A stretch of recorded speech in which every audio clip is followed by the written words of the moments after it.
আমরা মদিনার ইসলাম চাই, মওদুদের ইসলাম চাই না। কোথাকার ইসলাম চাই আমরা? আমি তাদেরকে জিজ্ঞেস করতে চাই, মদিনার কোন ইসলামে চাঁদাবাজি আছে?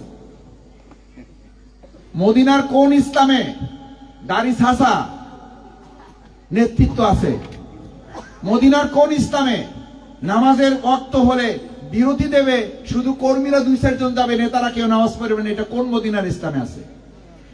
মদিনার কোন ইসলামে আছে নেতৃত্বের জন্য নিজেদের মধ্যে গ্রুপিং করে মারামারি করতে হবে?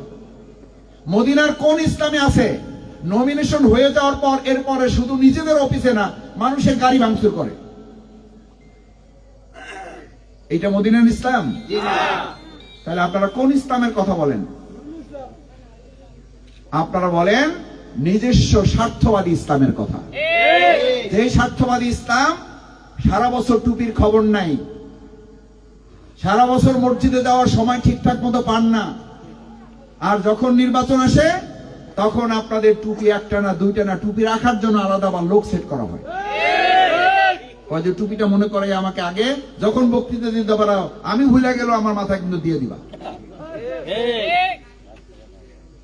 তারা মাদক বন্ধ করার বক্তব্য দেয়, মাদক বন্ধ করতে বক্তব্য যখন দেয়, বক্তৃতা দিতে ওঠার আগে একটা সিগারেট খায়, মাদক বক্তব্য দেবে, এই বন্ধ করার কথা শেষ করে কয় যে আরেকটা দাও, আমার তো মাথা ঠিক নাই। এই নেতা বাউফলে নাই, অন্য জায়গায় আছে। এই কথা কইলে শফিকুল ইসলাম মাসুদের দোষ। এই কথা বললে শফিকুল ইসলাম মাসুদের দোষ। আমি সিগারেটের সাথে, আমি মাদকের সাথে সম্পৃক্ত, আমি কি করে মাদক বন্ধ করব? প্রিয়নবী মুহাম্মদ রাসূলুল্লাহ সাল্লাল্লাহু আলাইহি সাল্লাম শুধু মিষ্টি মতো এত ভালো জিনিস পছন্দ করতেন। জনৈক মা এসে বললেন, আমার ছেলে মিষ্টি পছন্দ করে, আমাদের এত টাকা পয়সা নাই। প্রিয়নবী মুহাম্মদ রাসূলুল্লাহ সাল্লাল্লাহু আলাইহি সাল্লাম, আপনি আমার ছেলেকে একটু বলেন সে যেন মিষ্টি একটু কম খাওয়া পছন্দ করে, সে যেন একটু মিষ্টি কম খাইতে চায়। রাসূল সাল্লাল্লাহু আলাইহি সাল্লাম ছেলেকে আদর করে দিয়ে বুঝাই বললেন, আজকে নিয়ে যান। কিছুদিন পরে আসেন, 15 দিন পর, 20 দিন পর, এক এক জায়গায় এক এক দিনের কথা উল্লেখ করা হয়। মা আবার সন্তানকে নিয়ে আসছেন। এবার সন্তানের মাথায় হাত বুলাইয়া বললেন, বাবারে, তোমার মিষ্টি খাওয়া পছন্দ, এটা তো ঠিকই আছে, তুমি ছোট মানুষ, তোমার মিষ্টি খাইতে ইচ্ছা করবে, কিন্তু তোমার মায়ের, তোমার বাবার আয় রোজগারের দিকেও তো তোমার একটু নজর রাখতে হবে। এখন থেকে তুমি একটু মিষ্টি কি খাবা? কম খাবা, যাতে তোমার বাবা মায়ের কি না হয়, কষ্ট না হয়। মা এবার চোখের পানি ফেলে জিজ্ঞেস করলেন, প্রিয়নবী মুহাম্মদ রাসূলুল্লাহ সাল্লাল্লাহু আলাইহি সাল্লাম, আপনার কাছে এই কথাটা তো ওই দিনই আপনি চাইলে কি করতে পারতেন? বন্ধু, আপনি বলে দিতে পারতেন।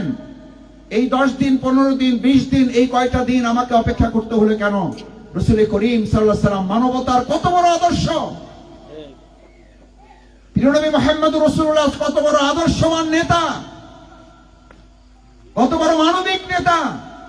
কথা এবং কাজের সাথে কতটা মিল থাকলে তিনি এই কথা বলতে পারেন। আমি নিজেও ওই সময় আমি মিষ্টি যেহেতু পছন্দ করতাম, এই কথাটা আমার জন্য বলা নৈতিক ছিল না, এবং বললেও হয়তো আপনার এই ছেলের উপর এটা কার্যকর হতো না। সেই জন্য আমি নিজেই 15 দিন মিষ্টি কম খাওয়ার প্র্যাকটিস করেছি।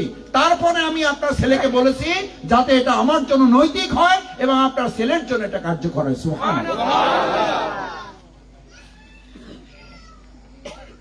আমার মা বোনেরা, পৌরসভায় আমাদের সংকট কি? পৌরসভায় আমার সংকট নেতার সংকট, এমপি সংকট, মন্ত্রী সংকট। পৌরসভায় আমাদের সংকট 4-5টা। নাম্বার 1, আমাদের তরুণ শিক্ষিত যুবক যারা